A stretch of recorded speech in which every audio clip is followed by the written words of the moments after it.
मण्डली परिवार सबैजनालाई ख्रीष्ट येशूको नाममा जय मसीह।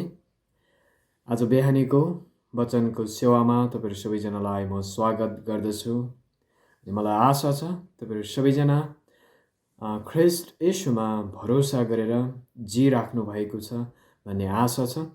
परिस्थिति एकदमै डरलाग्दो छ अनि थुप्रै चुनौतीहरू पनि सामना गर्नुपर्ने अवस्था अहिले छ। विशेष गरी यो कोरोनाको दोस्रो लहर आइराखेको कारणले गर्दाखेरि हाम्रो परिवारमा, हाम्रो जीवनमा थुप्रै डर, त्रास, चिन्ताहरू थपिएको छ। स्वास्थ्यको चिन्तासँगै अहिले हामीलाई विशेष गरेर अब भविष्यको चिन्ता बढी थपिएको छ। हाम्रो व्यापार व्यवसाय अनि थुप्रै कुराहरू डामाडोल भएको अवस्थामा अहिले हामी थुप्रै प्रकारको चिन्ताहरू वृद्धि भइराखेको अवस्था पक्कै पनि छ। हामी सबैजनालाई चिन्ताले दबाउन लागेको अवस्था छ। हिजो भर्खरै मैले सुन्दै थिएँ कति ठाउँमा आत्महत्या सुरु भएको छ भनेर अनि न्युजले दिइराखेको अवस्था छ। तर आज तपाईँ हामी ख्रीष्ट येशूमा विश्वास गर्ने मानिस भएको कारणले गर्दाखेरि तपाईँ र मैले विचार गर्नुपर्ने कुरा चाहिँ के छ भनेदेखि चिन्तामाथि विजय हुनको लागि येशू ख्रीष्टले दिनुभएको शिक्षा यो बेलामा सम्झिनु आवश्यकता छ। बाइबलले तपाईँ र मलाई यस्तो डर, त्रास र चिन्तालाई विजय गर्नको लागि के कुरो सिकाउँछ त्यो कुरामा हामी फर्किनु, परमेश्वरमा हामी फर्किनु एकदमै आवश्यकता छ। हामी आज बिहानी विशेष गरेर मत्तीको पुस्तक 6 अध्यायको 25 पददेखि 34 पदसम्म हेर्नेछौँ। मत्तीको पुस्तक 6 अध्यायको 25 देखि 34 पदसम्म हामी हेर्नेछौँ, जहाँ चिन्ताको विषयमा अथवा चिन्ताले के ल्याउँछ भन्ने विषयमा तपाईँ र मलाई यहाँनिर येशू ख्रीष्टले सिकाउनु भएको छ। म यो खण्ड अहिले पढ्दिनँ, बिचमा पढ्नेछु, तर यहाँनिर तपाईँ र मैले बुझ्नुपर्ने यहाँको सन्दर्भलाई, यहाँको अवस्थालाई बुझ्नुपर्ने कुरा चाहिँ के हो भनेदेखि यहाँनिर येशू ख्रीष्टले आफ्ना चेलाहरूलाई दिएको यो शिक्षा हो। विशेष गरेर चेलाहरू चाहिँ सेवकाई छान्ने कि व्यापार व्यवसाय छान्ने भन्ने विषयमा दोधार परेको अवस्था थियो। अनि त्यो बेलामा दोधार परेको अवस्थामा येशू ख्रीष्टले अनि संसारमा धन सम्पत्ति नथुपार तर स्वर्गमा धन सम्पत्ति थुपार भनेर अगाडि 19 देखि 24 पदमा बताएको छ भनेदेखि अब यहाँनिर चेलाहरूको विचारमा चाहिँ के आयो भनेदेखि अब हामी सेवा गर्यो भनेदेखि हाम्रो भविष्य के हुन्छ त? हाम्रो परिवारले के खान्छन्, के ल्याउँछन्, हामीले के लाउने, के खाने र हाम्रो भविष्य कतातिर जान्छन् भन्ने विषयमा चेलाहरू यहाँनिर डराइराखेको अवस्था, चिन्तित भएको अवस्था यहाँनिर छ। तर येशू ख्रीष्टले चाहिँ अनि यहाँनिर परमेश्वर को हुनुहुन्छ, तिमीहरू परमेश्वरमा भरोसा गर्नुपर्छ भन्ने कुरो यहाँनिर येशू प्रभुले सिकाउनु भएको छ। तिमीहरूले चिन्ता र फिक्री गरेर केही परिवर्तन गर्न सक्दैनौ, तर येशू ख्रीष्टमा अथवा परमेश्वरमा भरोसा गर्यो भनेदेखि परमेश्वरले सबै कुराहरू जुटाउनुहुन्छ, खुवाउनुहुन्छ भन्ने कुरा यहाँनिर येशू ख्रीष्टले चेलाहरूलाई दिएको छ। अहिले हाम्रो पनि अवस्था त्यस्तै छ। हामी कतिजनाको जागिर गुमेको छ, कतिजनाको पेसा व्यवसायमा बन्द भएको छ, अनि कति त हाम्रो योजनाहरू, थुप्रै योजनाहरूमध्ये कति योजनाहरू डामाडोल भएको अवस्था छ, बिग्रिएको अवस्था छ। अनि जसले गर्दा तपाईँ र मलाई भोलिको लागि अथवा अर्को वर्ष हामी कसरी जिउने अथवा अहिले भर्खरै कति परिवारमा के खाने, कसरी जिउने, के लाउने भन्ने खालको चिन्ता पक्कै पनि तपाईँ र मेरो जीवनमा आएको छ। तर यहाँनिर तपाईँ र मैले बुझ्नुपर्ने कुरा चाहिँ के हो भनेदेखि चिन्ता गर्नु, चिन्ता लाग्नु स्वाभाविक हो। हामी सबैजनालाई चिन्ताको कुराहरू आउँछन्, डरको कुराहरू आउँछन्, तर चिन्ता गरिरहनु चाहिँ अस्वाभाविक कुरा हो अथवा अप्राकृतिक कुरा हो। यदि तपाईँ र म एउटा विषयलाई लिएर चिन्ता गरिरहन्छौँ भनेदेखि तपाईँ र मलाई त्यो चिन्ताले समस्यामा पुर्याउँछ अथवा त्यो चिन्ताले तपाईँ र मेरो विश्वास, तपाईँ र मेरो जीवनलाई नष्ट गर्दछ। त्यसले गर्दाखेरि आज बिहानी मैले यो खण्डबाट वचनको शीर्षक बनाएको छु, चिन्ता होइन भरोसा वृद्धि गरौँ। चिन्ता होइन भरोसा वृद्धि गरौँ। अनि यो समय चाहिँ चिन्ता वृद्धि गर्ने समय होइन, चिन्ता लाग्यो भन्दैमा सधैँभरि चिन्ता गरिरहने होइन, तर तपाईँ र मैले परमेश्वरमा भरोसा विकास गर्ने र वृद्धि गर्ने समय हो। यो समय चाहिँ तपाईँ र मैले परमेश्वरमा भरोसा निर्माण गर्ने समय हो। त्यसले गर्दाखेरि तपाईँ र मैले बुझ्नुपर्ने अर्को कुरा चाहिँ के हो भने चिन्ताले निराशा ल्याउँछ तर भरोसाले आशा जगाउँछ। जब हामी चिन्ता गरिरहन्छौँ भनेदेखि यसले हामीलाई निराशामा पुर्याउँछ, तर भरोसा गरिरहन्छौँ भनेदेखि चाहिँ हामी कहाँ जान्छौँ? परमेश्वरमा बलियो हुँदै आशा गर्ने मानिसहरू बन्छौँ। त्यसले गर्दाखेरि आजको शीर्षक मैले भने तपाईँहरूलाई चिन्ता होइन भरोसा वृद्धि गरौँ। चिन्ता होइन भरोसा वृद्धि गरौँ। किनकि यहाँनिर तपाईँ र मैले बुझ्नुपर्ने कुरा चाहिँ चिन्ता होइन भरोसा वृद्धि गरौँ। किनकि पहिलो नम्बरमा तपाईँ र मैले बुझ्नुपर्ने कुरा चाहिँ के हो भनेदेखि परमेश्वरले हामीलाई खुवाउनु हुन्छ। परमेश्वरले हामीलाई खुवाउनु हुन्छ। मत्ती 6 अध्यायको 25देखि 27 पदमा यहाँनिर येशू प्रभुले चेलाहरूलाई दिएको शिक्षा त्यही हो, परमेश्वरले हामीलाई खुवाउनु हुन्छ। अनि यहाँनिर तपाईँले हेर्नुहोस् मत्ती 25देखि 27मा यसरी लेखेको छ, यसकारण म तिमीहरूलाई भन्दछु के खाउँला के पिउँला भनी आफ्नो प्राणको निम्ति र के लाउँला भनी आफ्नो शरीरको निम्ति फिक्री नगर। के जीवन खाने कुरा भन्दा र शरीर लाउने कुरा भन्दा उत्तम होइन भनेर यहाँनिर येशू प्रभुले प्रश्न गर्नुभएको छ। आकाशका चराचुरुङ्गीहरूलाई हेर, तिनीहरूले न त बिउ छर्छन् न अन्न कटानी गर्छन् न भखारीमा बटुल्छन्, तर तिमीहरूका स्वर्गका पिताले तिनीहरूलाई खुवाउनुहुन्छ। के तिमीहरू तिनीहरूभन्दा बढी मूल्यवान छैनौ र? तिमीहरूमध्ये कुन चाहिँले फिक्री गरेर आफ्नो आयुमा एक घडी पनि थप्न सक्छौ भनेर यहाँनिर येशू प्रभुले प्रश्न गर्नुभएको छ। अनि यहाँनिर तपाईँ र मैले बुझ्नुपर्ने कुरा चाहिँ के खाउँला के पिउँला भनेर चिन्ता गरेर तपाईँ र मैले केही पनि परिवर्तन गर्न सक्दैनौँ। न तपाईँ र मैले चिन्ता गरेर हाम्रो आयुमा एउटा सेकेन्ड घडी थप्न सक्छौँ, किनकि हाम्रो जीवन दाता परमेश्वर स्वयं हुनुहुन्छ। परमेश्वर आफैले तपाईँ र मेरो जीवन दिनुभएको हो भनेदेखि उहाँले आफै तपाईँ र मलाई के गर्नुहुन्छ? खुवाउनुहुन्छ। हामीलाई भोकै राख्नुहुन्न भन्ने भरोसा तपाईँ र मैले गर्नुपर्दछ। हामीलाई लाग्न सक्छ यो समयमा अब के खाने, कसरी जिउने, कसरी बाँच्ने भन्ने खालको कुरा प्रश्न तपाईँ र मेरो जीवनमा आउन सक्छ। तर यहाँनिर येशू प्रभुले यहाँनिर एउटा उदाहरण दिनुभएको छ। आकाशका चराचुरुङ्गीहरूलाई हेर, उनीहरूले न बाली बिउ छर्छन् न कटानी गर्छन् न भकारीमा भण्डारण गर्छन् न जम्मा गरेका हुन्छन्, तर पनि उनीहरू के छ? कहिले पनि भोकै बस्दैन।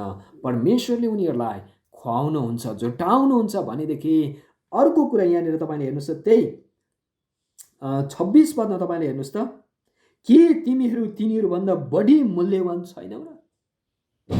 चराचुरुङ्गीहरूभन्दा पशु पन्छीहरूभन्दा तपाईँ र म के छौँ? मूल्यवान छौँ परमेश्वरमा। परमेश्वरले हामीलाई उहाँको आफ्नै स्वरूपमा बनाउनु भयो। अनि उहाँको आफ्नै स्वरूपमा बनाउनु मात्र भएन, उहाँले हामीलाई सबै कुराको अधिकार पनि दिनुभयो अनि मूल्यवान व्यक्तिको रूपमा हामीलाई चुन्नु भएको छ। सबै प्राणीहरूभन्दा उत्तम प्राणीको रूपमा तपाईँ र मलाई बनाउनु भएको छ। के चराचुरुङ्गीहरूलाई खुवाउँदाखेरि तपाईँ र म ती पन्छीहरूभन्दा मूल्यवान व्यक्तिलाई परमेश्वरले भोकै राख्नुहुन्छ त? पक्कै पनि राख्नुहुन्न। यो अहिलेको महामारी, अहिलेको जुन दोस्रो लहर, यो छोटो समयको लागि हो होला, 1 वर्ष 2 वर्ष जाला, तर पुस्तौँ वर्षौँ वर्ष यस्ता महामारीहरू पक्कै पनि जाँदैनन्। अनि तपाईँ र मेरो व्यापार यो वर्ष डामाडोल होला तर अर्को वर्ष हुँदैन। तपाईँ र मेरो जागिर यो वर्ष जाला नपाउला, तपाईँ र मेरो योजनाहरू यो वर्षको लागि खेर जाला, तर अर्को वर्ष फेरि हामीलाई परमेश्वरले अरू उपायहरू देखाउनुहुन्छ अनि तपाईँ र म पक्कै पनि परमेश्वरले तपाईँ र मलाई खुवाउनुहुन्छ। किनकि परमेश्वरले तपाईँ र मलाई सृष्टि गर्नुभएको कारणले गर्दा, तपाईँ र मलाई बनाउनु भएको कारणले गर्दा, तपाईँ र मलाई मूल्यवान व्यक्ति ठान्नु भएको कारणले गर्दाखेरि उहाँले तपाईँ र मलाई कहिले पनि भोको राख्नुहुन्न। उहाँले खुवाउनुहुन्छ। तर तपाईँ र मैले खुवाउनुहुन्छ भन्दैमा यो आशा नराखौँ कि हामी मोज मस्ती गर्न अनि विभिन्न प्रकारले हिँड्नको लागि चाहिँ परमेश्वरले जुटाउनुहुन्न।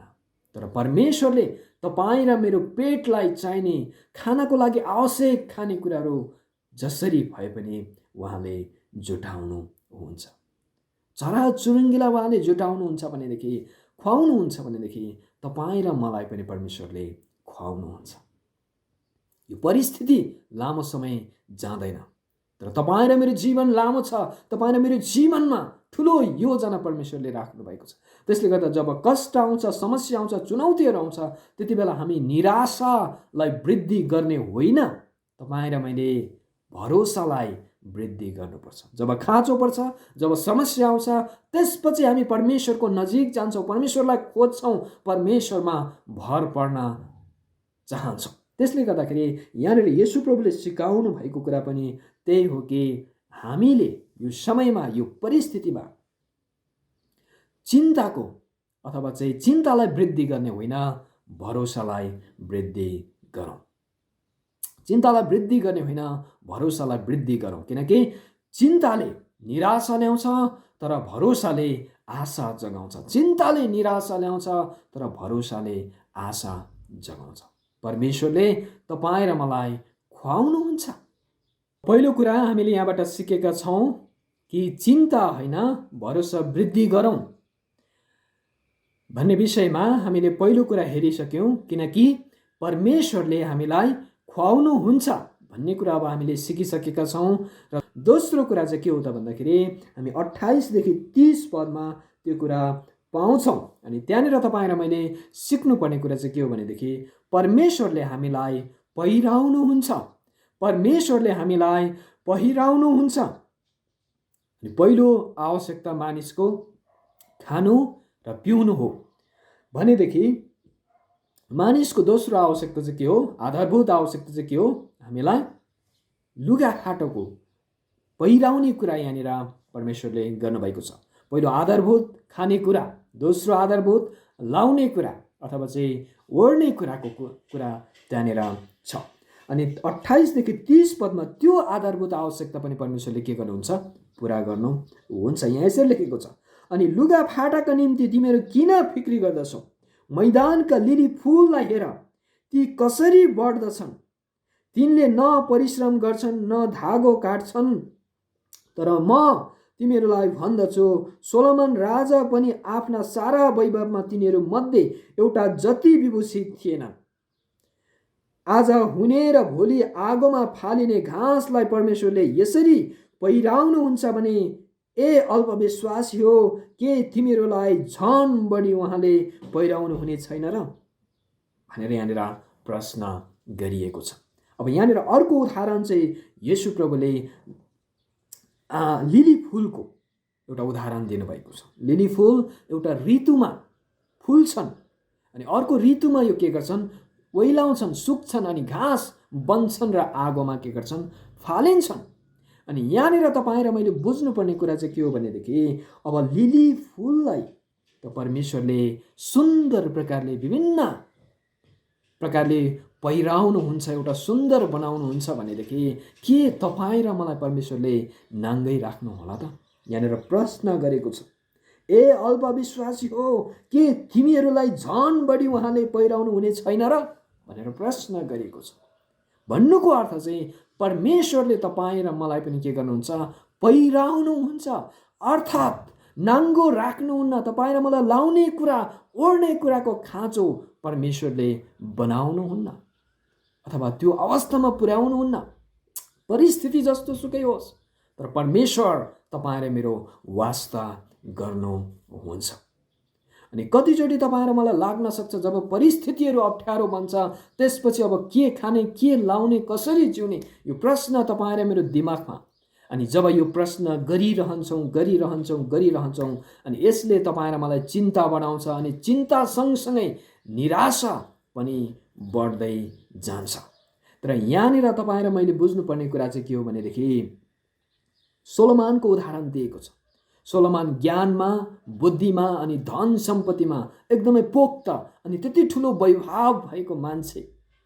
अनि त्यो भन्दा सोलोमनको त्यो वैभव चाहिँ लिली फुलको एउटा फुल जति पनि त्यो वैभव थिएन रे। भन्नुको मतलब चाहिँ यहाँनिर लिली फुललाई त्यति सुन्दर बनाउने काम कसले गर्नुहुन्छ? परमेश्वर आफैले बनाउनुहुन्छ। अनि तपाईँ र मेरो जीवन पनि त्यस्तै सुन्दर बनाउन परमेश्वर चाहनुहुन्छ। अनि तपाईँ र मेरो परिस्थिति फरक होला, तर परमेश्वरले तपाईँ र मलाई जहिले पनि त्यो लिली फुलभन्दा सुन्दर र बहुमूल्य रूपमा उहाँले राख्नु भएको छ। हामी मानव जातिलाई खुवाउनको निम्ति उहाँले सम्पूर्ण बिउहरू पृथ्वीमा दिनुभएको छ। उत्पत्तिको पुस्तकमा हामीले हेर्छौँ भनेदेखि। अनि अर्को कुरा, हामीलाई लाउनको लागि विभिन्न बोट बिरुवाहरू अनि धागोहरू उत्पादन गर्ने सबै बिउहरू परमेश्वरले दिनुभएको छ। अनि अर्को कुरा चाहिँ, जस्तो सुकै परिस्थिति आए तापनि, जसरी चराचुरुङ्गीले कटानी गर्दैन, लिली फुलले केही पनि गर्दैन, ऊ आफै वृद्धि हुन्छ, त्यस्तै गरी परमेश्वरले पनि तपाईँ र मलाई त्यो परिस्थिति भएर जाँदा हामीलाई सहायता पुर्याउनु हुन्छ। अनि यहाँनिर तपाईँ र मैले बुझ्नुपर्ने कुरा चाहिँ, तर हामी ती फुलभन्दा मूल्यवान भएकोले कुनै बेला दुःख, कष्ट र अभाव आए पनि परमेश्वरले नाङ्गो तुल्याउनु हुनेछ। त्यसैले यो परिस्थितिमा चिन्ता होइन, परमेश्वरमा भरोसा वृद्धि गरौँ। चिन्ताले निराशा ल्याउँछ, तर भरोसाले आशा जगाउँछ। अनि यहाँनिर तपाईँ र मैले बुझ्नुपर्ने कुरा चाहिँ, कतिचोटि हामीलाई चिन्ता यस्तो सामान्य कुराले ल्याउँछ।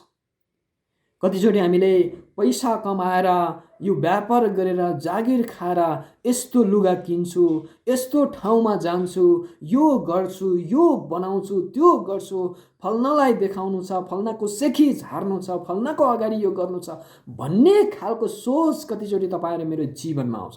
कतिचोटि डाहा तपाईँ र मेरो जीवनमा आउँछ।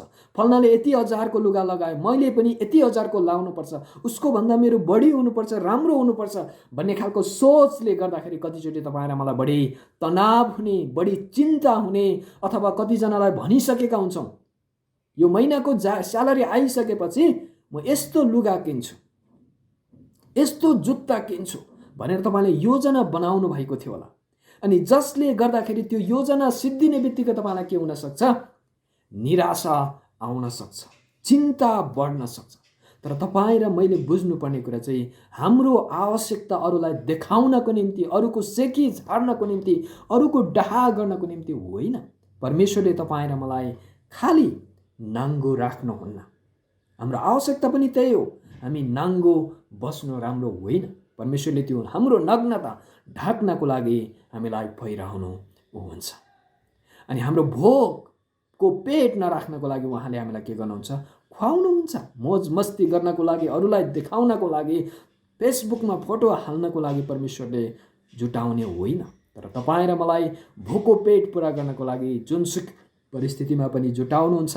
अनि तपाईँ र मेरो नग्नता अथवा जाडो ढाक्नको लागि परमेश्वरले पहिराउनुहुन्छ। यदि तपाईँको दिमागमा त्यस्तो खालको सोच, अरूलाई देखाउनको निम्ति, अरूको सेखी झार्नको निम्ति लाउने खाने कुराहरूको सोच तपाईँमा आएर त्यसले तपाईँलाई चिन्ता बढाइराखेको छ भनेदेखि आजैबाट तपाईँले बन्द गर्नुहोस्। किनकि चिन्ताले निराशा ल्याउँछ, तर आशाले भरोसा जगाउँछ। अब हामीले पहिलो कुरा परमेश्वरले खुवाउनुहुन्छ, दोस्रो कुरा परमेश्वरले पहिराउनुहुन्छ भन्ने कुरा हेरिसकेका छौँ। अब तेस्रो कुरा हामी हेरौँ, चिन्ता होइन भरोसा वृद्धि गरौँ भन्ने विषयको तेस्रो कुरा हामी हेरौँ। त्यो चाहिँ के हो? परमेश्वरले हाम्रो खाँचो जान्नुहुन्छ। परमेश्वरले हाम्रो खाँचो जान्नुहुन्छ। परमेश्वरले हाम्रो खाँचो जान्नुहुन्छ भन्ने कुरा चाहिँ 31 देखि 34 पदमा यहाँनिर लेखेका छन्। परमेश्वरले खुवाउने र लगाउने अथवा पहिराउने मात्र होइन, उहाँले हाम्रो खाँचो पनि के गर्नुहुन्छ? जान्नुहुन्छ। खुवाउने र पहिराउने भन्दैमा उहाँले प्रशस्तै दिनुहुन्छ भन्ने होइन, हामीलाई के खाँचो छ त्यो कुरा उहाँले दिनुहुन्छ। यसरी लेखेको छ यहाँनिर, यसकारण के खाउँला र के पिउँला, के पहिराउँला भनेर फिक्री नगर, किनकि अन्य जातिहरूले यी सब थोक खोज्दछन् र तिमीहरूका स्वर्गमा हुनुहुने पिताले तिमीहरूलाई यी सब थोकको खाँचो छ भनी जान्नुहुन्छ। तर पहिले उहाँको राज्य र उहाँको धार्मिकताको खोजी गर र यी सबै थोक तिमीहरूका निम्ति थपिनेछ। यसकारण भोलिको निम्ति फिक्री नगर, किनकि भोलिको दिनले आफ्नो फिक्री आफै गर्नेछ। आजको दुःख आजको निम्ति पर्याप्त छ। भन्नुको मतलब चाहिँ धेरैचोटि हामी के गर्छौँ भनेदेखि अहिले यस्तो छ, भोलि झन् कस्तो कष्ट आउला, के आउला भनेर कतिचोटि हामी फिक्री गर्छौँ, चिन्ता गर्छौँ। तर यहाँनिर बाइबलले के भन्छ? आजको दुःख आजको निम्ति पर्याप्त छ। भन्नुको अर्थ चाहिँ यो दुःख आज अथवा यो परिस्थिति अहिले नै हामी सामना गर्न सक्यौँ भनेदेखि भोलिको समस्या हामी सजिलै सामना गर्छौँ। त्यसले गर्दाखेरि तपाईँ र मैले बुझ्नुपर्ने कुरा चाहिँ के हो भनेदेखि एउटा समस्यालाई समाधान गर्न हामीले सिकेका छौँ भनेदेखि अर्को समस्या पनि हामी समाधान गर्न सक्छौँ। त्यो परमेश्वरको अनुग्रहद्वारा, परमेश्वरको बुद्धिद्वारा, परमेश्वरको ज्ञानद्वारा, परमेश्वरको सहायताद्वारा यस्ता समस्याहरू हामी सजिलै समाधान गर्न सक्छौँ। अनि अर्को कुरा चाहिँ भोलिको निम्ति फिक्री नगर, किनकि भोलिको दिनले त्यो आफै फिक्री गर्नेछ। भोलि के परिस्थिति आउला भनेर तपाईँ र मैले चिन्ता गर्न थाल्यो भनेदेखि न त्यसको समाधान तपाईँ र मैले गर्न सक्छौँ, तर तपाईँ र मेरो जीवनमा निराशा अनि चिन्ता उत्पन्न हुन्छ। त्यसले गर्दा जीवनमा आशा गुमाउन सक्छौँ। तर यहाँनिर त्यसको सट्टामा तपाईँ र मैले गर्ने कुरा चाहिँ के हो? परमेश्वर हाम्रो खाँचो जान्नुहुन्छ भनेर तपाईँ र मैले के गर्नु पर्यो?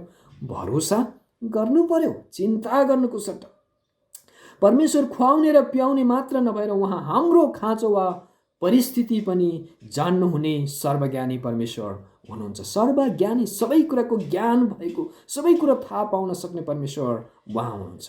धेरैचोटि हामी हाम्रो भौतिक खाँचोको चिन्ता गर्छौँ, तर पहिले हामीले हाम्रो आत्मिक खाँचोको खोजी गऱ्यौँ भने परमेश्वरले हाम्रो भौतिक खाँचो पुरा गर्नुहुन्छ। यहाँनिर त्यही लेखेको छ 31 पदमा र 32 र 33 पदमा, सबै थोकको खाँचो छ भने जान्नुहुन्छ, तर पहिले उहाँको राज्य र उहाँको धार्मिकताको खोजी गर।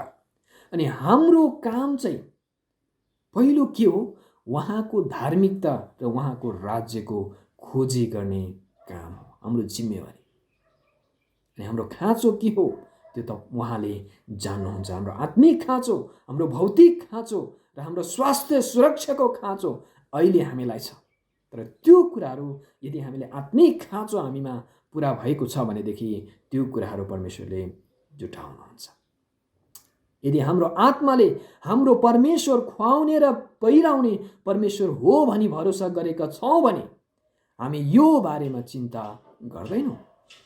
हाम्रो सोचमा, हाम्रो भरोसा, हाम्रो विश्वासमा परमेश्वर पहिराउनुहुन्छ, परमेश्वर खुवाउनुहुन्छ, परमेश्वर मेरो आवश्यकता जान्नुहुन्छ भन्ने भरोसा र विश्वास हामीमा छ भनेदेखि तपाईँ र मैले यस्तो चिन्ता गरेर समय खेर फाल्दैनौँ। हाम्रो जीवनदाता परमेश्वर भएकोले यो संसार उहाँको नियन्त्रणमा छ। परमेश्वरले संसारलाई सृष्टि गर्नुभयो, परमेश्वरले मानिस जातिलाई सृष्टि गर्नुभयो र यो सम्पूर्ण कुरो उहाँको नियन्त्रणमा छ। त्यसले गर्दाखेरि हामी भरोसा गरौँ, परमेश्वरले संसारलाई छोडिदिनु भएको छैन। यो परिस्थितिलाई नियन्त्रण गर्ने शक्ति र सामर्थ्य उहाँमा छ।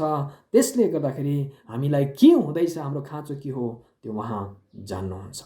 जस्तो सुकै परिस्थिति आए तापनि हामीले चिन्ता गरेर केही परिवर्तन ल्याउन सक्दैनौँ। बरु चिन्ताले हामीलाई परमेश्वरमा भरोसा गर्नबाट अलग गर्छ। हाम्रो काम खाने पिउने र लाउने कुराको निम्ति चिन्तित हुने होइन, तर उहाँको राज्य र धार्मिकताको खोजी गर्दै उहाँमा भरोसा गर्ने हो।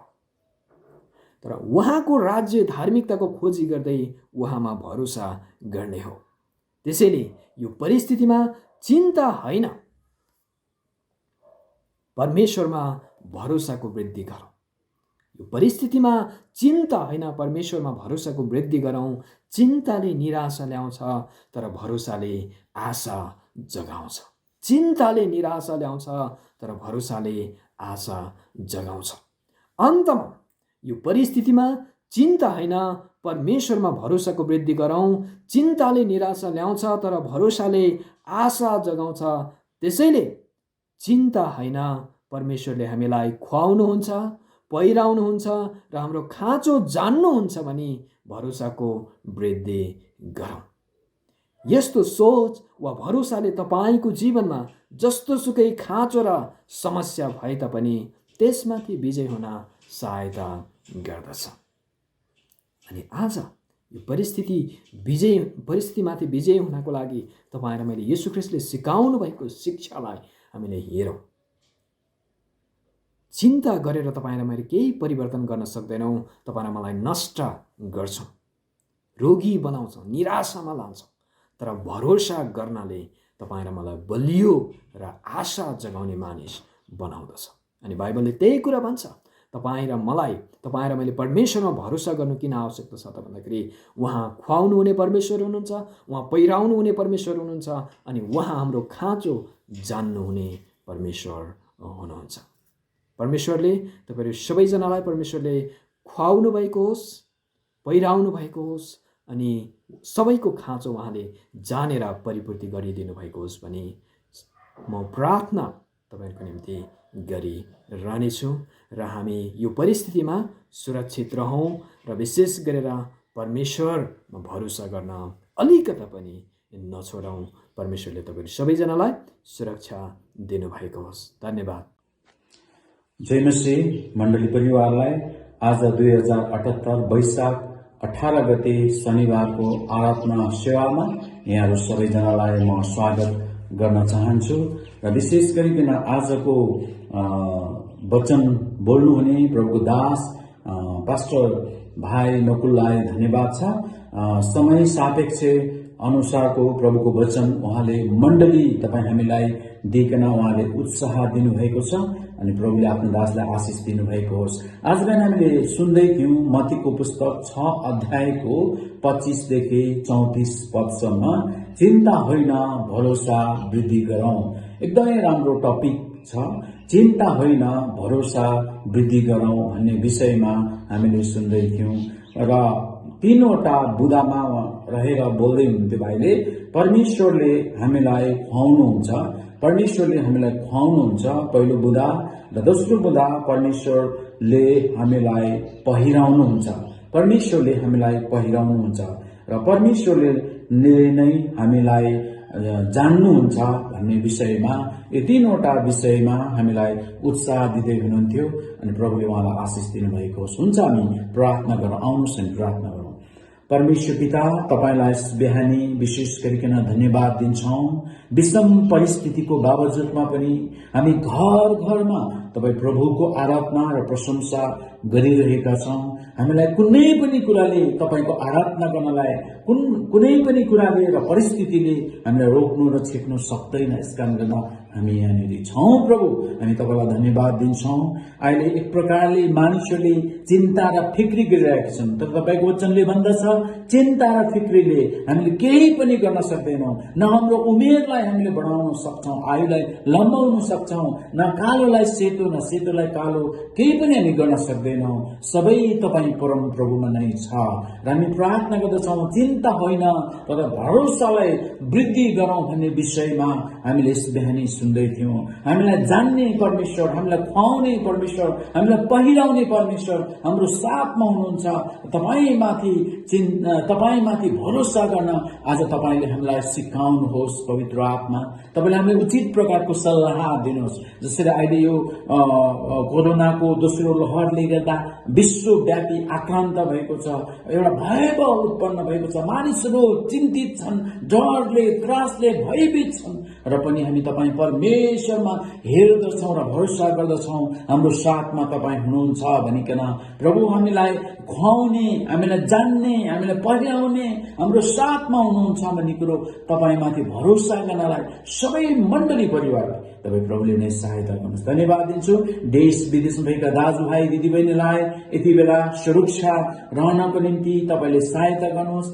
आफ्नो स्वर्गीय सेना दूतहरू खटाइकन सुरक्षा गर्नुहोस्। तपाईँको बाहुलीमा तपाईँले राख्नुहोस्। भजन सङ्ग्रह 121 अध्यायको 8 पदले भने जस्तै तपाईँले भन्नुभएको छ, तँ भित्र आउँदा र बाहिर जाँदा आज अनि सदाकालसम्म भइकन म तँलाई सुरक्षा गर्नेछु। रोगी बिमारीलाई तपाईँ प्रभुको हातमा राख्छु। तपाईँको नाउँमा चङ्गाई माग्दछु। र यतिखेर कोरोनाले गर्दा आइसोलेसनमा भएका अनि विभिन्न क्वारेन्टाइनमा रहेका मानिसहरूलाई तपाईँको हातमा राख्छु। उनीहरूलाई पनि तपाईँ परमेश्वरको अनुग्रह तपाईँले खनाइकन प्रभु तपाईँले चङ्गाई दिनुहोस् भनिकन बिन्ती अनि प्रार्थना चढाउँछु। धन्यवाद तपाईँ परमेश्वरलाई सबै कुराको निम्ति सबै बिन्ती प्रार्थना चढाउँछु। आज बिहानको सेवा अनि वचनबाट तपाईँ प्रभुको महिमा भएको होस्। हामी धेरै उत्साह र आशिषित भएका छौँ। सबै मण्डली परिवारलाई आशिष दिनुहोस्। तपाईँ मण्डली परिवारको लागि म आशिषको प्रार्थना गर्दैछु। परम प्रभुले तपाईँलाई आशिष दिउन् र तपाईँलाई सुरक्षा गरून्। परम प्रभुले आफ्नो मुख तपाईँमाथि चम्काउन् र तपाईँलाई अनुग्रह गरून्। परम प्रभुले आफ्नो चेहरा तपाईँमाथि प्रकाश गरून् र तपाईँलाई शान्ति दिउन्। अन्तमा परमेश्वर पिताको प्रेम, ख्रीष्ट येशूको अनुग्रह र पवित्र आत्माको संगति र सहभागिता उहाँ नहुन्जेल आज अनि सदा सर्वदै एकै नासको भइरहुन्। आमेन। सबैजनालाई जय मसीह। प्रभुले आशिष दिउन्। धन्यवाद।